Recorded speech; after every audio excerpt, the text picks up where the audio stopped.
Welcome to our YouTube channel Veer story. अगर आपको जल्दी से नेक्स्ट एपिसोड चाहिए तो वीडियो को अभी लाइक करो। ये वीडियो स्टार्ट करने से पहले मैं डिस्क्लेमर दे देना चाहता हूं, हमारे वीडियो में खून खराब रोमांटिक सीन 18+ मोमेंट है। अगर आप लोग बच्चे हो तो प्लीज इस वीडियो को मत देखना, और अगर देखना चाहते हो तो प्लीज अपने पेरेंट की परमिशन ले लेना। And video enjoy. CH93 कशिश की एम्बेरसमेंट।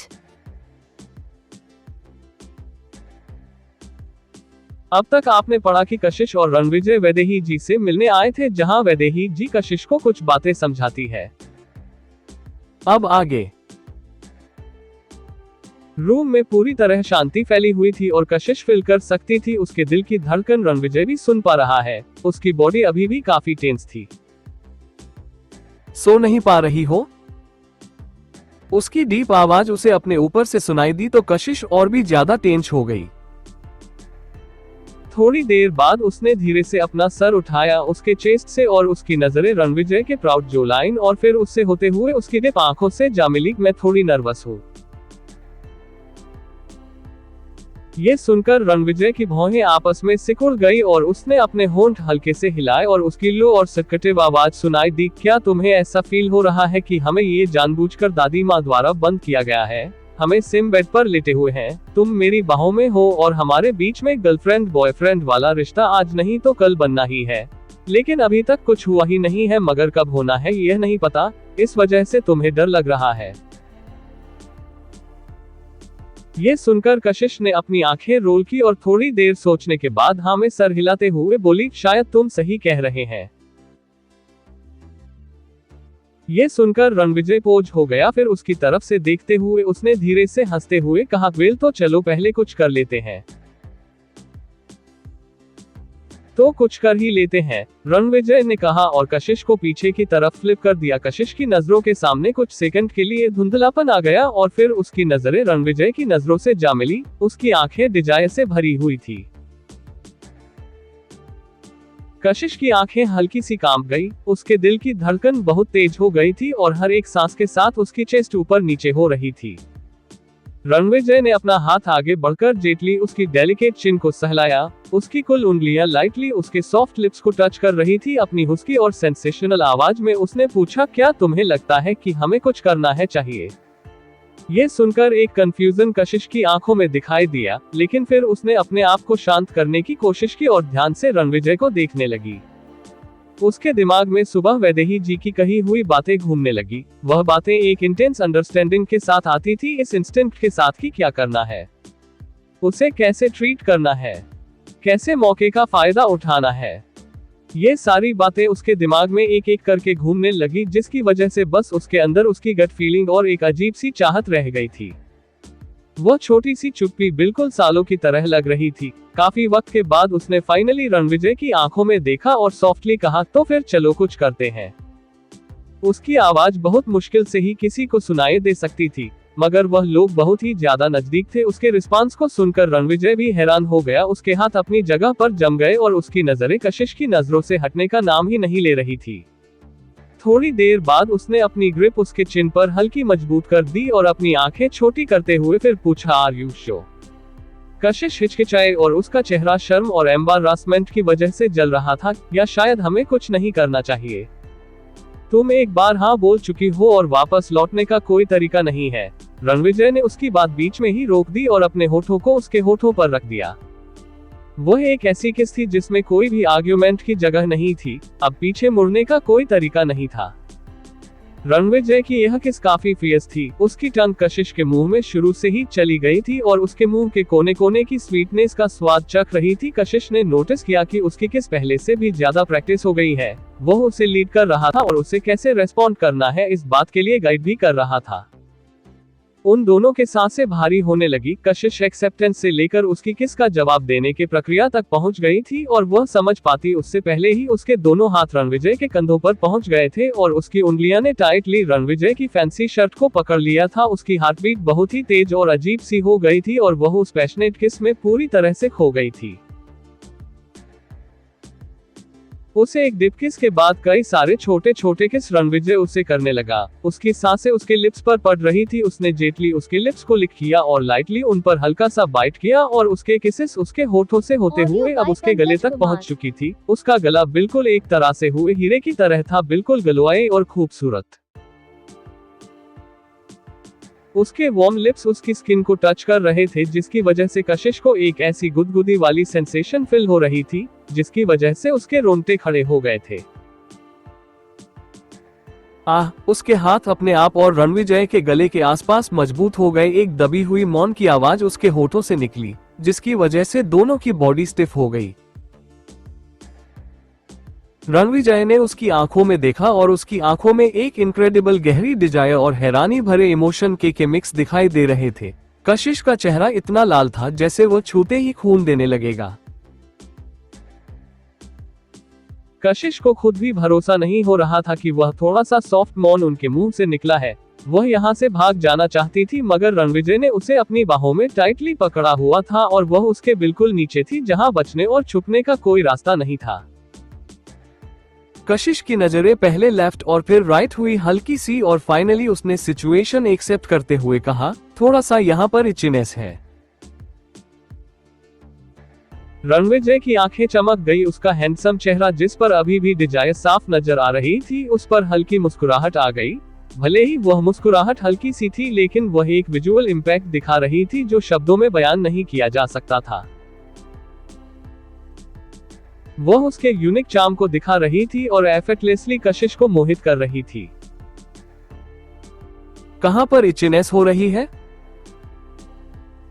रणविजय ने हंसते हुए सवाल किया तो कशिश से कुछ सेकंड के लिए पोज हो गई। आफ्टर ऑल वो इतनी भी क्लूलेस नहीं थी, और रणविजय के सवाल के पीछे का मतलब क्या है ये समझते हुए कशिश फिर से अकोर्ड फिल करने लगी। मेरा मतलब है मेरे गले पर। कशिश की आवाज अनकॉन्शियसली थोड़ी सी बढ़ गई, ऑब्वियसली इस डर से कि रणविजय गलत समझ रहा है। रणविजय ने सॉफ्टली हंसते हुए कहा, तुम इतना गुस्सा क्यों हो रही हो? ऑफ कोर्स मुझे पता है कि तुम्हारे कहने का मतलब है कि तुम्हारे गले पर इचिंग हो रही है। कशिश ने अपने लिप्स टाइटली बाइट कर लिए। यह आदमी कितना अनाइंग है। रणविजय हंसने लगा और फिर से एक बार झुकते हुए अपने लिप्स से उसके गले को टच किया। कशिश ने उसकी व्हाइट शर्ट को टाइटली पकड़ लिया और उसकी बॉडी हल्की सी टेंस हो गई। क्या यहाँ पर इचिंग हो रही है तुम्हें, या फिर यहाँ पर? हर एक स्पॉट जहां रणविजय किस करता उस जगह पर किस करते हुए लो आवाज में पूछता। कशिश ने अपने लिप्स बाइट कर लिया था और अपने आप को किसी तरह आवाज निकालने से रोक रही थी, मगर उसकी बॉडी रणविजय की किस के साथ कभी रिलैक्स हो जाती तो कभी अपने आप टेंस हो जाती थी। लगता है हर जगह इचिंग हो रही है। उसकी डिप खुशी भरी आवाज सुनाई दी जो हल्की सी सेंसेशन पैदा कर रही थी। कशिश की गर्दन पर हल्के से कशिश को कांपते हुए महसूस करके रणविजय हंसने लगा और लाइटली जहां जहां उसने किस किया था वहां पर लिक करने लगा। रणविजय थोड़ा सा ऊपर उठा और उसने उसकी फेयर डेलिकेट स्किन पर वो हल्के लाल निशान देखे जो उसने दिए थे, तो एक खतरनाक चमक उसकी आंखों में दिखाई दी। उसकी नजरें फिर से कशिश के शर्म से लाल गालों पर चली गई और उसने फिर से उसके हल्के फुले हुए लिप्स को किस किया।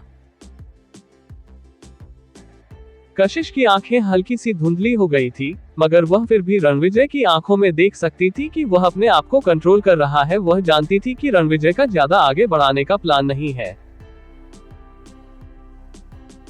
कशिश ने उसके होठों के कोनों पर किस किया और उसकी एक गर्दन को पकड़ते हुए उसके नजदीक चली गई। रणविजय ने उसे टाइटली पकड़ा और उसके बगल में आकर लेट गया, तो कशिश भी अच्छे बच्चे की तरह उसके गले लगे हुए लेटी रही चुपचाप और उसकी वार्मथ और सेंस को महसूस करने लगी। सो जाओ, उसने उसके फहद को किस करते हुए कहा। हूँ, कशिश ने सॉफ्टली जवाब दिया और अपना चेहरा उसकी चेस्ट में छुपा लिया। उसकी सारी थोड़ी देर पहले की अनइजीनेस और टेंशन जा चुकी थी और वह अब रणविजय के साथ सेम बेड पर पीसफुली उसके गले लगे हुए आराम से सो गई। उसे चुपचाप और इतनी जल्दी उसके पास सोता हुआ देखकर रणविजय की मुस्कुराहट जा ही नहीं रही थी। कशिश ने अपने आसपास का जो गार्ड डाउन कर दिया है, वह उसके अप्रोचों और अफेक्शन को रेसिस्ट नहीं करती है। ये ऑलरेडी एक बहुत बड़ा कदम था उनके रिलेशनशिप में। उसने सोचा कि उसे इसके लिए अपनी दादी माँ को थैंक यू कहना चाहिए। ऐसा लगता है कि उसे और भी ज्यादा कशिश को यहाँ लेकर आते रहना चाहिए। वही लीला आंटी वैदेही जी को उनके रूम में लेकर आए और वह थोड़ा हेल्पलेस और खुश दोनों फील कर रही थी। उनकी बड़ी मैडम कभी सचमुच बच्चों वाली हरकतें करती रहती है। मैडम, आप काफी ज्यादा ऑब्वियस नहीं है। वो लोग बहुत ही समझदार हैं, उन्हें पता चल जाएगा कि यह आप ही का आइडिया है। क्या आपको डर नहीं है कि वो कंप्लेंट करने के लिए आएंगे? कुछ भी क्यों ना हो जाए, आज नहीं तो कल उन्हें एक होना ही है। इन दोनों की जोड़ी भी उल्टी ही है। एक को इमोशन समझ नहीं आते और दूसरे को समझ में आते हैं तो वह एक्सप्रेस करना नहीं जानती। उनकी प्रोग्रेस बहुत ही स्लो है तो ऑफ कोर्स में बैठकर सिर्फ देख तो नहीं सकती, मुझे कुछ ना कुछ तो करना ही होगा। इनका रिलेशनशिप कछुए की रफ्तार से चला रहा है। भगवान ही जाने कि अगर हम मदद नहीं करेंगे तो क्या ही होगा। ये बिल्कुल बहानों की तरह लग रहे थे, मगर फिर भी चलता है। ऑलराइट मैडम, आपके सोने का वक्त हो गया है। हाँ, वैसे तुम्हें क्या लगता है हमें कितने घंटे तक दरवाजा बंद रखना चाहिए? 1 घंटा या फिर यह बहुत ही कम वक्त होगा? शायद 2 घंटे के लिए। गहरी सांस छोड़ते हुए लीला आंटी ने जवाब दिया, मैडम कोई नहीं, 3 घंटे बाद दरवाजा खोलेंगे। अगर वह लोगों को पूरे 3 घंटे तक के रूम में एक साथ अकेले रहे तो वह कुछ एनर्जी बूस्टर भी किचन से कहकर डिनर के लिए बनवा देंगे। 2 घंटे बाद कशिश रणविजय की बाहों में ही उठी। उसने तुरंत अपनी आंखें नहीं खोली, बल्कि अपनी बंद आंखों से ही उसने अपने आसपास जानी पहचानी खुशबू को महसूस किया। उसके दिल की धड़कन कुछ सेकंड के लिए बढ़ गई और फिर अपने नॉर्मल रिदम में वापस आए। स्लोली उसने अपनी आंखें खोली तो उसे रणविजय की महंगी शर्ट दिखाई दी जो हल्की सी सिकुड़ चुकी थी। ये पहली बार नहीं था जब वह उसकी बाहों में उठी थी, मगर ग्रीनफील्ड विला के सामने उस रात गाड़ी में उठने के मुकाबले अब उसे काफी ज्यादा इजी महसूस हो रहा था, या फिर उसे एक अजीब सी शांति महसूस हो रही थी। क्या सोच रही हो तुम? रणविजय कशिश की आंखें खोलने से काफी पहले ही उठ गया था और वह उसे काफी गहरी सोच में देखकर अपने आप को पूछने से रोक नहीं पाया। वही उसका सवाल सुनकर कशिश ने अपना सर उठाया उसके चेस्ट से और बोली, मैं अभी अभी उठी हूँ और मुझे काफी अच्छा फील हो रहा है। रणविजय ने अपने हैंडसम चेहरे पर एक हल्की प्लेफुल मुस्कुराहट लिए हुए उसकी तरफ देखा और बिना एक शब्द कहे उसे किस करने के लिए झुका। कशिश कुछ सेकंड के लिए हिचकिचाई, फिर उसके किस का जवाब देने लगी। क्या तुम उठ गई? रणविजय ने सॉफ्टली पूछा और उसकी आवाज डिप और हमेशा की तरह चार्मिंग थी। कशिश उसकी बाहों में ही उठकर धीरे से बैठ गई और खिड़की के बाहर देखते हुए उसने पूछा, क्या हम डिनर यही करने वाले हैं? हाँ, अगर तुम्हें नहीं जाना है तो। कशिश ने ना में सर हिलाते हुए कहा, मैंने खाना दादी माँ के साथ खाने का प्रॉमिस किया था। वही वैदेही जी के सोने के बाद लीला आंटी ने चुपचाप जाकर दरवाजा खोल दिया था, वरना अगर रणविजय और कशिश के बीच में कुछ हुआ और दरवाजा बंद रहा तो चीजें खराब हो जाएगी। जब तक रणविजय और कशिश नीचे आए तब तक लीला आंटी और वैदेही जी ऑलरेडी लिविंग रूम में उनका इंतजार कर रहे थे। उन दोनों को एक साथ नीचे उतर कर आते हुए देखकर वैदेही जी के चेहरे पर बड़ी सी खुशी वाली मुस्कुराहट थी। आफ्टर रोल कशिश जब पहली बार यहाँ आई थी तो वह दोनों एक दूसरे के लिए बिल्कुल अजनबी थे और आज वह दोनों एक साथ है। कशिश, क्या तुम ठीक से सोई? ये सुनते ही कशिश के गाल हल्के से शर्म से लाल हो गए, क्योंकि वह उनका मतलब अच्छे से समझ रही थी और उसने फिर भी कहा, मैं ठीक से सो गई दादी माँ। ये सुनकर वैदेही जी और भी हंसने लगी और हाँ में सर हिलाते हुए बोली, ये तो अच्छी बात है। उनकी बातों का मतलब इससे ज्यादा क्लियर हो ही नहीं सकता था, जिसकी वजह से कशिश का खूबसूरत चेहरा और ज्यादा शर्म से लाल हो गया। वो दोनों नजदीक खड़े थे तो वैदेही जी आगे की तरफ झुककर कशिश के गले की तरफ देखने लगी, जहां लाल निशान उसकी फेयर स्किन पर साफ नजर आ रहे थे, जिससे उनकी आंखों में चमक आ गई और कशिश के एम्बेरसिंग एक्सप्रेशन देखकर वह और भी तेजी से हंसने लगी। ओ आई सी। कशिश ने एक गहरी सांस ली और कुछ नहीं कहा। उसके बाद वैदेही जी ने अपनी नजर उठाकर अपने पोते को देखा और थम्स अप का इशारा किया व्हीलचेयर के पीछे से। उन्होंने कुछ बोला नहीं था, मगर उनकी यह बात सुनकर रणविजय जी की भौहें आपस में सिकुड़ गई। आगे कहानी में क्या होगा जानने के लिए पढ़ते रहिए और कमेंट और लाइक जरूर कीजिए।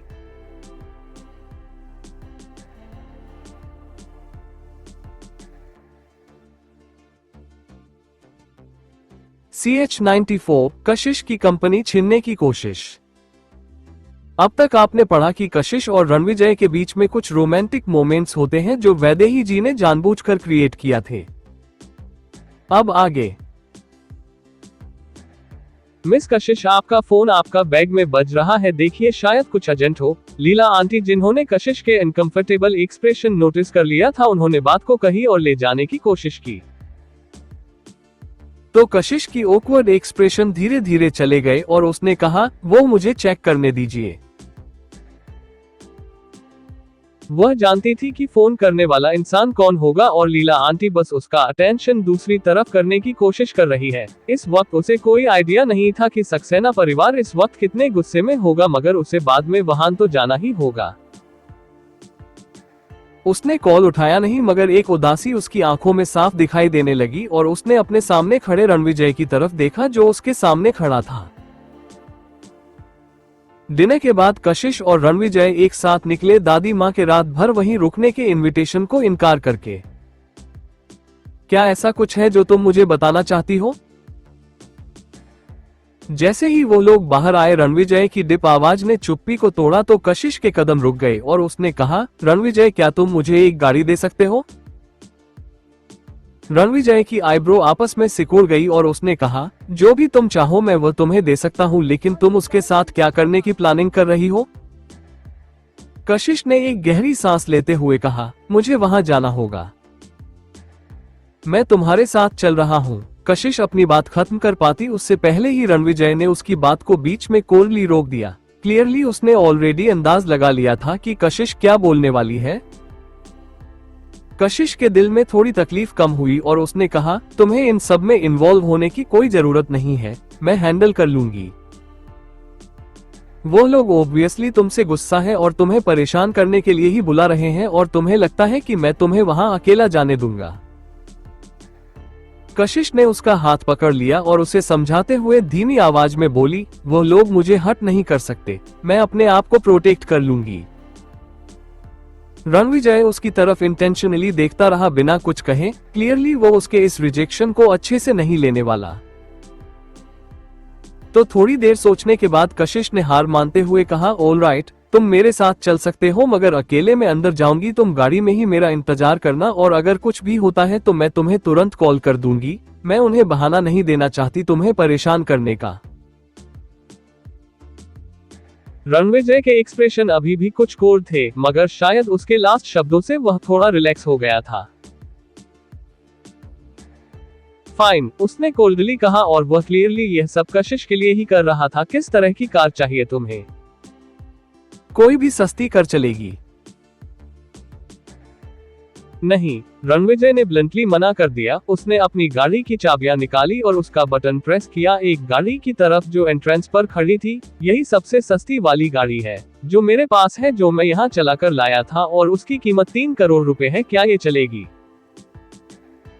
ये सुनकर कशिश हंसते हुए बोली, ठीक है चलेगी। तो बैठो अंदर। वही सक्सेना मैंशन में लिविंग रूम का माहौल काफी ज्यादा टेंस था। कमलेश्वरी ने नीलेश के ऊपर सब कुछ छोड़ दिया था हैंडल करने के लिए और बिना किसी रिजल्ट के पूरी दोपहर कशिश का इंतजार करने के बाद वह गुस्से पर एक्सप्रेशन के साथ अपने रूम में चली गई आराम करने के लिए। नीलेश सक्सेना भी बहुत ही गुस्से में था और सुधा जो उसके बगल में बैठी हुई थी वह भी काफी गुस्सा नजर आ रही थी। वो लोग उसे सुबह से कॉल कर रहे थे, मगर दोपहर में जाकर कशिश ने उनका कॉल उठाया और कशिश ने कहा कि वह आ जाएगी, मगर उसने उन्हें पूरा दिन इंतजार करवाया। वहीं बाहर रणविजय ने अपनी गाड़ी गेट के बाहर पार्क की और गाड़ी के इंजन की आवाज सुनते ही नीलेश तुरंत सोफे से खड़ा हुआ और दरवाजे के पास पहुंचा और जैसे ही पैसेंजर सीट से कशिश बाहर आए, नीलेश की नजरें उस गाड़ी पर गई जो कशिश लेकर आई थी और उसकी भौहें अपने आप टाइटली आपस में सिकुड़ गई और वह चिल्लाते हुए बोला, यू इनरिस्पॉन्सिबल घटिया लड़की, तुम्हें पता है कि हम तुम्हारा कितने वक्त से इंतजार कर रहे हैं। कशिश अपने कदम एक एरोगेंट और इंडिफरेंस ऑरा के साथ आगे बढ़ा रही थी और उसका कमांडिंग ऑरा किसी को भी उसके सामने फीका पड़ने के लिए मजबूर कर सकता था। कशिश घर की सीढ़ियां अपने इंटिमेटिंग वाइब के साथ चढ़ रही थी। उसने उसे कोल्ड नजरों से देखा और फिर बिना एक नजर देखे और कुछ कहे घर के अंदर आ गई।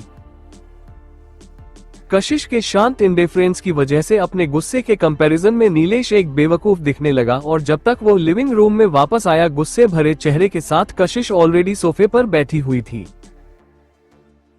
घर के बाहर बहुत ज्यादा अंधेरा था और वही अंदर बड़े से लिविंग रूम में पूरी तरह लाइट जली हुई थी और सब कुछ क्लियर नजर आ रहा था। कशिश जाकर सोफा पर बैठी। उसने ब्रिक रेड कलर का जंप सूट पहना हुआ था और अपने बालों को अच्छे से बांधा हुआ था। उसका एक हाथ आर्मरेस्ट पर था। उसके लिप्स नॉर्मल थे, भौहें आपस में सिकुड़ी हुई थी और उसके एक्सप्रेशन ऐसे थे जो कोई समझ नहीं सकता था। अननोन पॉइंट तक उस पूरे लिविंग रूम में शांति फैली रही और एटमॉस्फेयर धीरे धीरे और भी ज्यादा टेंस होता जा रहा था। फाइनली, मुझे कारण बताओ, उसकी कोल्ड और शार्प आवाज बिल्कुल एक शार्प और फोर्सफुल चाकू की तरह उस चुप्पी के बीच में गूंजी। कियारा का बर्थडे है कुछ दिनों में, ऑफ कोर्स मुझे उसके लिए गिफ्ट तैयार करना होगा। ये सुनते ही कशिश की नजरें अचानक से कोल्ड हो गई। उसे अपने दिल में एक तकलीफ महसूस हुई मगर उसने अपने गुस्से को कंट्रोल में किया। वह सोफे पर पीछे की तरफ झुकी हुई थी। उसने धीरे से अपना सर उठाया और नीलेश की तरफ देखा, अपने होठों पर एक अजीब सी मुस्कुराहट लिए हुए। वो हल्का सा जेस्चर पूरी तरह से सार्केज्म से भरा हुआ था। तो तुम लोगों का प्लान है कि तुम लोग मेरी कंपनी बर्थडे गिफ्ट के तौर पर उसे देने का प्लान कर रहे हो, राइट? ये तुम लोगों का कारण है। उसकी बातें एरोगेंस और सार्केज्म से भरी हुई थी जिसकी वजह से नीलेश के चेहरे पर गुस्सा और नफरत और भी बढ़ने लगी। कियारा तुम्हारी बहन है, तुम उसे बार बार परेशान करती रहती हो और हर बार पिछली बार से ज्यादा करती हो। यहाँ तक कि इस बार तुमने उसे पब्लिक में घुटनों को बल बैठने के लिए फोर्स भी किया। क्या तुम एक इंसान भी हो? क्या तुमने कभी सोचा कि वह एक पब्लिक फिगर है, एक इम्पोर्टेंट आर्टिस्ट है? तुमने इतना सारा डैमेज कर दिया कंपनी को उसे टॉर्चर करके और तुम्हें अभी भी कोई फर्क नहीं पड़ रहा है। हम तुम्हारी हरकत और बर्दाश्त नहीं कर सकते और ना ही दुनिया के सामने अपनी इज्जत खो सकते हैं। तुम्हें यहाँ रहने की कोई जरूरत नहीं है। मैं प्लेन टिकट का इंतजाम करता हूँ, तुम जहाँ चाहो वहाँ जा सकती हो और कंपनी को जो लॉसेस तुम्हारी वजह से हुए हैं उसकी भरपाई करने के लिए माफी के तौर पर अपनी स्टारलाइट एंटरटेनमेंट कियारा को छोड़कर जाओ। एक कोल्ड हंसी के साथ कशिश ने वह हाथ में पकड़ी हुई मैगजीन कॉफी टेबल पर पटकी और खड़ी हो गई। उसका टोल फिगर और भी ज्यादा टोल लगने लगा और उसका ऑपरेसिव ऑरा और भी ज्यादा स्ट्रांग हो गया। इस दुनिया में और भी ज्यादा टैलेंटेड और कैपेबल लोग हैं उससे। अगर तुम लोगों को इस पर इन्वेस्ट करना है तो ये तुम्हारी चॉइस है। तुम लोगों के पास कोई हक नहीं है कि मेरे लिए डिसीजन लो, इसलिए सपना देखो, मैं अपनी कंपनी किसी को नहीं दूंगी। कशिश बहुत गुस्से में थी और उसके आसपास से एक खतरनाक कोल्ड ऑरा निकल रहा था। वो कंपनी आखिरी चीज थी जो उसकी मां ने उसके लिए छोड़ी थी और उसे भरोसा नहीं हो रहा था कि यह लोग इस हद तक गिर गए कि वो कंपनी भी उससे छीनना चाहते हैं। थोड़ी देर बाद उसने अचानक की कोल्ड हंसी के साथ कहा, अब जब तुम लोग लड़ने के मूड में हो तो चलो हिसाब बराबर कर लेते हैं। तुम लोग बहुत ज्यादा ऑब्सेस्ड हो ना पल्स एंटरटेनमेंट के साथ। क्या कभी तुमने सोचा है कि अगर मेरी मॉम नहीं होती तो क्या वो कंपनी खड़ी होती? सारी कंपनी, सारे बिजनेस जो भी उनके नाम पर थे वो उन्होंने मेरे लिए छोड़े थे, तो फिर वो एसेट अब किसको मिलने चाहिए? इतना कहकर कशिश रुकी और उसकी शार्प नजरें अपने सामने बैठे हुए दो लोगों पर गई। उसने सुधा के चेहरे के एक्सप्रेशन में आते हुए बदलाव को मिस नहीं किया। भले ही सुधा ने इसे छुपाने की कोशिश की थी मगर कशिश ने बहुत पहले ही उसे नोटिस कर लिया था। इतने सालों में उसने कभी इस बात पर भरोसा नहीं किया कि उसकी मां सचमुच मर चुकी है। भले ही उस वक्त वह समुद्र में कूद गई थी मगर उनके मरने के कोई तो सबूत पीछे छूटने चाहिए थे, मगर कभी कोई सबूत नहीं मिला। उसने कभी भी अपनी मां को ढूंढना छोड़ा नहीं था और वह हर एक लीड और हर एक चीज की इन्वेस्टिगेशन करती थी और जो भी चीज उसकी मॉम ने उसके लिए छोड़ी थी वह शुरू से ही लॉयर के रिकॉर्ड में थी। इसलिए अगर वह पता करना चाहे कि कौन सी चीज उसके नाम पर है और क्या क्या उसका है तो ये पता करना उसके लिए बिल्कुल मुश्किल काम नहीं होगा। ये सुनते ही नीलेश के चेहरे के एक्सप्रेशन बहुत ही बुरी तरह बदले और वह बोला, वह सारी चीजें वह है जो तुम्हें शादी के वक्त मिलने वाली है, उससे पहले वह तुम्हारी भी तो नहीं है।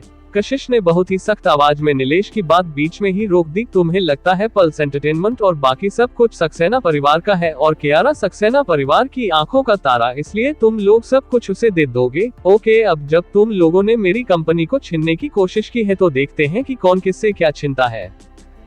मैं तुम लोगों को कुछ कीमती खोने का दर्द महसूस करवाऊंगी। ना सिर्फ तुम लोगों से सब कुछ छीन लूंगी बल्कि स्ट्रगल करते हुए तुम्हें उस दर्द का भी धीरे धीरे एक्सपीरियंस करवाऊंगी। कशिश की आंखें कोल्ड थी और उसकी आवाज काफी ज्यादा सख्त।